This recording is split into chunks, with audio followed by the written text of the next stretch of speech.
Bonjour, bienvenue au vidéocast de la faculté de droit dédié aux questions d'insertion professionnelle. Cet épisode se concentrera sur les métiers du droit en relation avec la technologie. Nous avons l'honneur d'accueillir Margot Voisin, Rima Hugues et Dushana Oslar. Quant à moi, je suis Léa Zidani, étudiante de la faculté de droit de la faculté de Genève, membre du comité de l'association Elsa Geneva. Je serai votre hôte pour cet épisode. Est-ce que vous pourriez commencer par me parler de votre parcours universitaire et professionnel ? Oui, bonjour. Merci de nous recevoir. Je m'appelle Margot Voisin, j'ai 29 ans. J'ai fait tout mon parcours universitaire à l'Université de Genève, avec un échange en Belgique. Donc bachelor, master, et actuellement je suis en doctorat. J'écris une thèse sur la rémunération de la musique en ligne. Et en parallèle, je travaille dans un label indépendant de musique à Genève, qui s'appelle Les Disques Bongojo. Ok, super intéressant, merci beaucoup. En ce qui me concerne, je suis consultante juridique pour des entreprises, donc je les accompagne sur tout ce qui est propriété intellectuelle, droit commercial, droit des contrats. Et j'ai eu un parcours, disons, assez classique à l'Université de Genève, bachelor, master, un semestre à Bâle, et parsemé de beaucoup de jobs d'étudiants à côté. Comme nous tous, je pense. Voilà. Et après, voilà, stage d'avocat spécialisé en droit commercial, contentieux commercial. Et à la suite de ça, j'ai décidé de travailler plutôt dans le domaine de ce qu'on appelle les legal tech. Donc, société spécialisée en droit, mais plus sur l'aspect technologie. Et depuis 2021, j'ai créé ma société RH Advisory. Ok, félicitations. Merci. Donc Dushana Oslar, je travaille pour Redstone Consulting.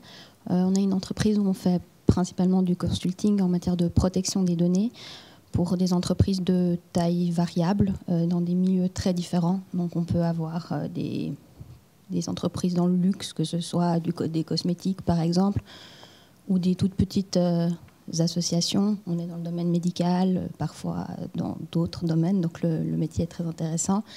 Et puis pour ce qui est du parcours, j'ai fait mes études de droit à Lausanne, que ce soit le bachelor et le master. Ensuite, j'ai fait un stage d'avocat et je me suis vite éloignée du monde judiciaire pour aller dans le privé. Et aujourd'hui, ça me convient bien. Le titre de ce podcast, c'est les relations de la technologie avec les métiers du droit. Est-ce que vous pourriez me dire qu'est-ce que pour vous ce titre pourrait évoquer par rapport à votre profession actuelle ? J'y vais. En ce qui me concerne, pour ce qui est de la musique et de la rémunération de la musique en ligne, le développement des technologies comme le streaming ou la numérisation des fichiers a énormément changé les pratiques commerciales autour de l'industrie de la musique. Ce qui fait que quand on parle de rémunération actuellement, la technologie en tant que telle, le streaming est important, mais la manière dont on utilise les données, dont on les commercialise aussi, dont on les protège, a eu un impact sur l'industrie. Et c'est le cas aussi pour tout ce qui est intelligence artificielle. Ça pose énormément de questions actuellement pour ce qui est de la création. Donc en termes de droit d'auteur, propriété intellectuelle au sens large, protection des données, il y a énormément d'enjeux qui sont soulevés dans les milieux culturels. C'est vrai que c'est des éléments, moi, que je vois au quotidien, que ce soit dans l'accompagnement qu'on fait pour les entreprises, qui sont des entreprises qui développent des nouvelles technologies ou qui se servent de nouvelles technologies, et il faut réussir à trouver le cadre juridique adapté. On a la chance en Suisse d'avoir un droit qui est quand même prêt à pouvoir s'adapter à toutes ces avancées technologiques. Donc quand on a eu par exemple les NFT, les crypto-monnaies, etc., on n'a pas forcément eu besoin de énormément légiférer autour de ça. C'est des choses où il y avait déjà une bonne base. Bien évidemment, il y a eu des petites précisions, des choses comme ça. On a eu la nouvelle loi sur la protection des données, mais on se rend compte qu'en réalité, même si on fait du droit, même si notre activité reste traditionnelle, on est aujourd'hui totalement dans cette nouvelle ère, que ce soit, comme je disais, dans l'accompagnement des clients ou même la manière dont nous, on utilise certaines technologies. Je pense que notre pratique est totalement différente de ce qu'il y avait il y a encore peut-être 30 ans. Donc on gagne beaucoup de temps aussi, mais je ne sais pas où on en perd. Moi, je vous rejoins effectivement. La technologie, elle est partout aujourd'hui. Elle cesse d'évoluer. D'ailleurs, le droit est toujours en retard d'une certaine façon sur les réalités pratiques. Donc, alors, nous faisons de la protection des données. Forcément, on s'intéresse à ce qu'on appelle des données personnelles. Donc, ce n'est pas les données des entreprises en soi, mais c'est que les données de personnes physiques. Mais bien évidemment que se posent d'autres questions dans ce cadre-là. Est-ce qu'on peut utiliser telle technologie? À quelles conditions? Et puis, un des principes, notamment en matière de protection des données, c'est la sécurité. Et la sécurité, il y a cet aspect, mettre en place des mesures qu'on appelle techniques et organisationnelles. Et donc, oui, c'est étroitement lié. Tous les jours, on a des questions qui se posent. Voilà, on aimerait bien utiliser, je sais pas, tel applicatif. Au-delà du lieu de stockage des données et des transferts, est-ce que cette technologie répond aux besoins de protection? Oui, non. Est-ce qu'aujourd'hui, ça y répond? Est-ce que demain, ça y répondra toujours? Des fois, ce n'est pas forcément le cas. Donc, c'est vrai que on est étroitement lié à toutes ces questions de technologie au jour le jour et on doit constamment s'adapter. C'est un défi pour les étudiants en droit de savoir dans quoi se spécialiser. On arrive souvent en se disant qu'on va faire du droit, oui, mais est-ce que cela a été votre cas ou est-ce que vous avez directement su dans quoi vous voulez vous spécialiser? Et est-ce que ce choix, vous le feriez différemment maintenant, après que vous avez commencé votre carrière? Est-ce que vous reviendrez en arrière pour faire autre chose ou c'est vraiment l'évidence même? Alors, je pense qu'au début de mon parcours, la spécialisation, c'était même pas une question. Et puis plus tard, les directions que j'ai prises en master n'étaient pas du tout dans ce sens-là. Et en fait, ça s'est un peu présenté à moi aussi à un moment, je pense, dans mon cursus, où les technologies prenaient de plus en plus de place. Du coup, même individuellement, dans notre temps libre, je pense que c'est des questions qu'on a commencé à beaucoup aborder, on a dû se renseigner aussi parce que, comme ce que tu disais juste avant, en fait, ça a changé notre manière de pratiquer en tant qu'étudiante ou en tant que professionnelle. Et ça s'est un peu fait progressivement. Et puis c'était un petit peu un mélange d'intérêt personnel pour les milieux culturels et la musique, un intérêt à comprendre comment les technologies fonctionnent et comment la protection des données est appliquée en Suisse et même dans l'Union européenne. Du coup, ça s'est un peu présenté malgré moi. Et si c'était à refaire, je crois que ça me convient bien et ça me plaît beaucoup. Donc, je perds pas en intérêt, ce qui est assez agréable aussi quand on rédige une thèse. Ouais, ça évolue tout le temps. Donc, ça évolue tout le temps, mais du coup, ça reste extrêmement stimulant. Et je vois que mon intérêt n'est que grandissant pour la matière. Donc, non, je te laisserai comme ça. On valide. Ouais. Ok, parfait. Alors moi, c'est vrai que j'ai commencé mes études en sachant que je voulais être avocate à mon compte, mais je pensais faire du droit pénal. Et alors là, on n'est pas du tout dans le même domaine. Mais ce qui m'a énormément servi, c'est que pendant tout mon cursus universitaire, j'ai fait beaucoup de stages. J'ai fait des stages dans le domaine du droit pénal en pensant justement me spécialiser. Et après 6 mois, j'ai fait 6 mois au SAPEM, service d'application des peines et mesures. J'étais dans le secteur des criminels dangereux. Après 6 mois, je me suis dit que ce ne sera absolument pas du droit pénal que je vais faire de ma vie. Je pense qu'il faut avoir un peu les épaules pour ce genre d'activité. Donc je me suis dit très bien, que vais-je faire d'autre? J'ai aussi fait un stage dans une société de gestion de fonds. Ça ne m'a pas forcément plu. Et pendant toutes mes études, j'ai travaillé en tant que secrétaire dans une étude qui était spécialisée en droit commercial. Mais à l'époque, je me disais, mais je ne vais jamais faire de droit commercial. Ce n'est pas du tout mon centre d'intérêt. Et au final, le côté entrepreneuriat a pris de plus en plus le dessus. J'ai commencé à m'intéresser de plus en plus au monde de l'entrepreneuriat. Et j'ai réussi à trouver ce combo qui était avoir une activité de droit, donc relative à mes études, mais rester quand même un pied dans le monde de l'entrepreneuriat. Et je pense qu'aujourd'hui, on a ce bon combo. Donc, comme toi, je ne changerai pas. Je pense qu'on est sur une bonne chose. Et ce que je pourrais conseiller aux étudiants qui, peut-être comme moi, avaient des certitudes en arrivant, c'est de faire beaucoup de stages, des stages d'observation, il y a des stages académiques, des choses comme ça, pour voir et puis ne pas attendre la fin de ses études pour se dire « Ah mince, en fait, je pensais que j'allais être pénaliste et puis en final, j'ai envie de faire du divorce ou quelque chose comme ça. » Donc, oser essayer différentes choses. Puis je pense que c'est l'avantage des études de droit, c'est que même si on va vers le droit, on peut toucher à nos passions, que ce soit du coup l'entrepreneuriat ou le droit du sport ou le droit des technologies. Je pense que c'est l'avantage que présentent les études de droit. C'est qu'on peut mixer ça avec tout ce qu'on aime à côté. Exactement, oui. C'est ça qui est merveilleux avec le droit, d'une certaine façon, c'est qu'il y en a partout. Ouais. Donc, quoi qu'on fasse, quelle que soit l'entreprise, bon, évidemment, dépendant de la taille, mais il va toujours y avoir des questions de droit qui se posent. Vous avez des employés, des questions en matière de droit du travail qui vont se poser. Vous êtes dans quel que soit le milieu, de toute façon, vous allez avoir potentiellement avoir besoin d'un juriste. Donc, en ce qui me concerne, pour répondre à votre question, moi, je ne sais pas pourquoi j'ai fait du droit initialement. Non, c'est vrai, parce que quand on sort, nous, on a le gymnase, je ne sais pas comment c'est chez vous, c'est peut-être le lycée Oui, c'est le lycée à Genève. Ouais. C'est le collège. Oui, le collège, on nous présentait les grandes facultés. Voilà, vous avez fait un cursus plutôt pour partir sur la voie universitaire. On nous présentait HEC, médecine, droit, et puis le PFL qui est à Lausanne. Mais franchement, le reste, les autres écoles, on ne parlait pas de ça. Et donc, on se dirigeait un peu... et puis encore, évidemment, les lettres. Donc, on partait un peu les yeux fermés. Et le droit... Donc, à l'époque, on ne parlait pas de nouvelles technologies en droit. On avait plutôt l'impression que les étudiants en droit, c'était ceux qui étaient dans leurs bouquins et ça paraissait loin de travailler juste sur un ordi pour faire ou mettre même du télétravail, ça n'existait pas, toutes ces questions-là. Donc même depuis le début de nos études, qui est pourtant pas si loin, il y a eu des avancées quand même assez importantes et derrière, les questions de droit ne cessent de se poser.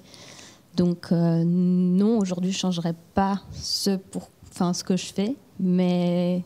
j'étais pas prête à arriver à ce point-là. D'ailleurs, on nous a aussi par la suite présenté plutôt des métiers dans le judiciaire, alors que ça s'arrête pas du tout là. J'ai même des amis qui sont partis dans le journalisme, alors qu'on se dirait, si on veut faire du journalisme, on fait pas du droit. On pourrait faire, je sais pas, Sciences Po, école de journalisme, voilà. Tout simplement. Là, on a beaucoup parlé du parcours universitaire et de votre métier, mais à quoi ressemble concrètement votre quotidien dans votre carrière? Et est-ce que vous avez eu des désillusions par rapport à quand vous étiez en études universitaires? Et puis au contraire, est-ce que vous avez eu des choses auxquelles vous ne vous attendiez pas dans la pratique de tous les jours? Vaste question. Peut-être pour rebondir aussi sur ce que tu disais, Douchana, je pense qu'effectivement, il y a peu d'autres alternatives qui sont présentées et en fait, les métiers du droit sont extrêmement nombreux. Et il n'y a pas que le judiciaire ou l'avocature. Et ça, je pense que c'était un regret aussi dans mon parcours. De me dire, mais de ne pas être consciente en fait, de toutes les perspectives et à quel point le droit en fait, imprégnait absolument toute la société. Donc, qu'on pouvait mêler ça avec beaucoup d'intérêts personnels, particuliers.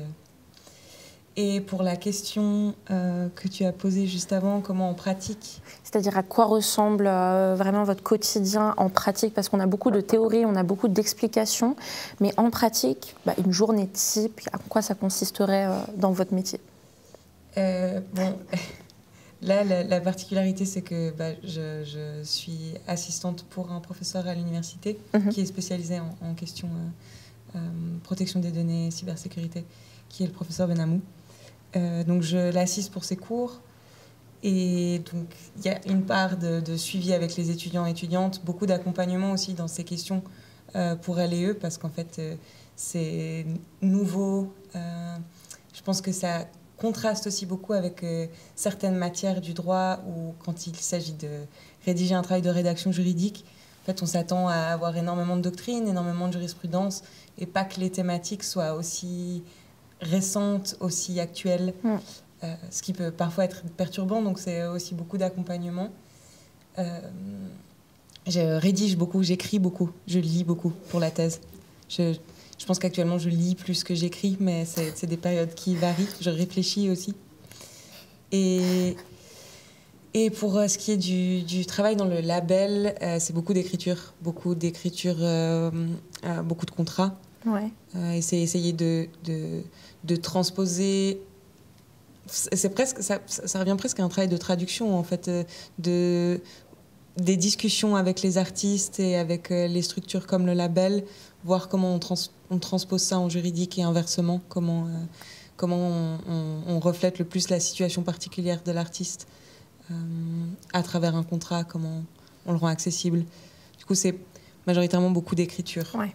Mais c'est très intéressant. Mais c'est super intéressant. Ouais. En ce qui me concerne, je vais peut-être donner 2 exemples, ça peut être utile pour se rendre compte un petit peu. J'ai dit que j'ai travaillé dans une legal tech pendant près de 4 ans, 3 ans en tant que directrice de cette structure. Donc c'est aussi, ça rejoint un peu ce qu'on disait avant, des différents métiers qu'on peut faire aussi quand on fait des études de droit. Cette activité-là, principalement, c'était bien évidemment du travail juridique, s'assurer que les nouveaux documents qu'on génère via le logiciel qu'on avait développé soient conformes au droit, soient conformes aux exigences du registre du commerce, etc. Et il y avait aussi toute une partie management et développement de l'activité, comment faire plus de chiffres d'affaires, etc. Donc ça, c'était vraiment la partie, disons, ce que j'imaginais pas faire en finissant mes études de droit. Et donc il y avait vraiment cette partie où je faisais aussi j'étais le point de contact avec les développeurs et les besoins juridiques qu'on avait, comment un peu, comme tu disais, comment traduire les besoins qu'on a en langage informatique, voilà, qu'ils avaient. Ça, c'était ce volet-là. Et aujourd'hui, avec mon entreprise, on est dans un accompagnement, une activité traditionnelle. J'ai pu quand même me débarrasser de tout ce qui est administratif, vu que je ne fais pas de contentieux, donc pas de bordereau de pièces, pas de tout ce qui est pas de copie client. Voilà, exactement. Là, je peux me concentrer sur l'accompagnement des entrepreneurs, la rédaction des contrats. Donc voilà, une journée type, ça va être un rendez-vous avec un client, de conseils. Après, je vais rédiger des contrats, déposer une marque, par exemple, en Europe, et des emails, des appels, des choses comme ça. Donc on reste quand même sur des journées qui sont assez classiques et proches de ce que j'imaginais en étant étudiante. Mais je ne vais plus au tribunal. Donc je reste dans mon bureau où je vais voir les clients. Ça va aussi très bien, je pense. Pour le métier de DPO, là, je vais plutôt décrire pour ce pan-là. Donc, DPO, je ne sais pas si je l'ai dit, c'est délégué à la protection des données. En Suisse, c'est conseiller à la protection des données. Mais c'est en gros un travail d'accompagnement. Le DPO est censé avoir une casquette neutre au sein d'une entreprise. Donc, il peut être soit à l'interne, soit à l'externe. Nous, on est principalement DPO externe, donc pour des entreprises. Et notre travail va mêler du juridique, mais aussi du travail de compréhension des systèmes informatiques, de l'IT, etc. Donc une journée type, je ne sais pas si vraiment il y en a. Déjà, il y a beaucoup d'admin, je crois, comme dans tous les métiers. Et ça, c'est souvent une grande désillusion, quelles que soient les études qu'on fait. On se retrouve à gérer des courriers, beaucoup de mails, beaucoup de mails, beaucoup de meetings. Donc ça, c'est une grande partie du travail, quelles que soient les études qu'on fait. Il faut se dire que même si on part en médecine aujourd'hui, même les médecins se plaignent de faire beaucoup d'admin. Donc ça, c'est une chose. Et au-delà de ça, le travail de fond, alors il peut y avoir des recherches juridiques, bien évidemment, d'autant plus en protection des données où tout n'est pas forcément clair aujourd'hui. On n'a pas beaucoup de recul. La loi suisse est extrêmement récente. Même si on s'aligne sur le RGPD, on peut avoir des directives européennes sur lesquelles s'aligner, mais comme on le sait, le droit suisse, ce n'est pas le droit européen. Donc parfois, on doit aussi faire un peu d'interprétation parce qu'on n'a pas de jurisprudence. Et pour le surplus, c'est rencontrer les clients. Si on fait de l'audit, c'est comprendre. Et ça qui est très intéressant dans ce métier, c'est parfois on est amené en tant que DPO à mieux connaître la structure de l'entreprise que des gens qui sont au sein de l'entreprise parce qu'on arrive à avoir une vision globale de leur fonctionnement. Et ça, c'est extrêmement enrichissant parce que vous allez rencontrer des entreprises très différentes qui sont dans des milieux, des activités très différentes et puis apprendre finalement tous les jours. Donc ça, c'est très intéressant. Et puis, pour ce qui est des audits, c'est le même système. Vous allez plutôt essayer d'identifier les problématiques et pas aller dans le travail de fond. Et le métier de DPO, c'est une fois que les problématiques ont été identifiées, mettre en place une gouvernance et avancer sur chaque sujet petit à petit avec les moyens humains et financiers aussi que vous avez. Parce que ça, c'est une autre problématique aussi. Vous devez faire avec ce que vous avez. Et puis faire une balance des intérêts à chaque fois, se dire, voilà, ça c'est plus pressant, ça c'est moins pressant. Peut-être aussi en tant que DPO, parfois, vous allez devoir dire pourquoi en fait vous faites votre travail, mais même si c'est eux qui vous ont engagé, dire oui, c'est c'est bien utile de le faire, voilà pourquoi, expliquer aux équipes, les sensibiliser aussi. Il y a aussi une grande part de formation. Donc c'est un métier qui est assez riche. Et du coup, pour pouvoir répondre à ces différentes problématiques dans vos métiers, quelles seraient selon vous les compétences, soft skills ou techniques qu'il faudrait avoir pour pouvoir assurer dans vos compétences, pour conseiller vos entreprises ou les personnes ou pour le label? Oui, je pense que c'est pas mal de... j'ai l'impression qu'il faut quand même être assez curieux, aussi parce que c'est des domaines qui sont en mouvement permanent, donc il faut se tenir assez informé, du coup être assez adaptable aussi. Mais je parle aussi d'adaptabilité par rapport aux besoins et selon les personnes qu'on accompagne, par rapport à ce que tu disais avant. En fait, même dans l'enseignement, je pense qu'il y a certains publics où... en fait, c'est des thématiques qui sont assez complexes pour certaines, mais pas parce qu'elles sont incompréhensibles ou inaccessibles, c'est parce que ça, tout à coup, même des concepts, des notions informatiques, économiques, ça mélange plein de choses et du coup, ça demande une capacité de peut-être bien le maîtriser soi pour bien pouvoir le restituer et l'expliquer pour que les personnes, justement... qui n'ont pas eu l'occasion de se poser la question parce qu'elles sont dans leurs activités dans l'entreprise, comprennent ce que vous faites. Et c'est valable pour les étudiants et étudiantes, mais aussi du coup au sein d'un label pour les artistes ou pour les personnes même qui travaillent au sein d'un label, comprendre quels sont vraiment les enjeux liés à l'IA, étant donné que l'IA Act est particulièrement complexe, ou même le RGPD pour la protection des données à l'échelle européenne, c'est quand même des domaines très spécifiques qui peuvent être vite complexes. Et je pense être capable de le vulgariser ou en tout cas de le rendre plus accessible pour que chaque personne puisse comprendre, parce que finalement ça nous touche toutes et tous au quotidien. Je rejoins à 100%. Je pense que c'est vraiment important quand on veut conseiller des clients dans ces domaines-là. Quand un client vous dit moi j'aimerais miner du Bitcoin, il faut qu'on comprenne de quoi il parle pour qu'on puisse le conseiller, lui dire ok, bon, bah, on partira sur telle structure ou fiscalement c'est considéré comme ça, etc. Si on ne comprend pas de quoi nos clients nous parlent et qu'on n'a pas un intérêt pour la technologie, on ne fait pas ce genre d'activité. Et je pense que aussi c'est important, et c'est un peu ce que tu disais, c'est d'être capable d'expliquer aux gens et de parler leur langage. Ne pas se cantonner à des termes juridiques qu'on est les seuls à comprendre, parce qu'au final c'est joli mais ça ne sert pas forcément à grand chose. On a besoin de s'assurer que les gens, quand les gens sortent d'un rendez-vous avec nous, ils comprennent exactement les enjeux juridiques liés à leur activité.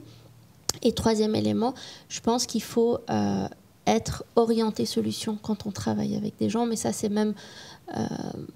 vu que dans le domaine des technologies, les gens viennent nous voir pour des solutions, on a besoin quand même d'avoir un esprit qui réfléchit aux solutions et qui aussi anticipe les problèmes qui pourraient arriver.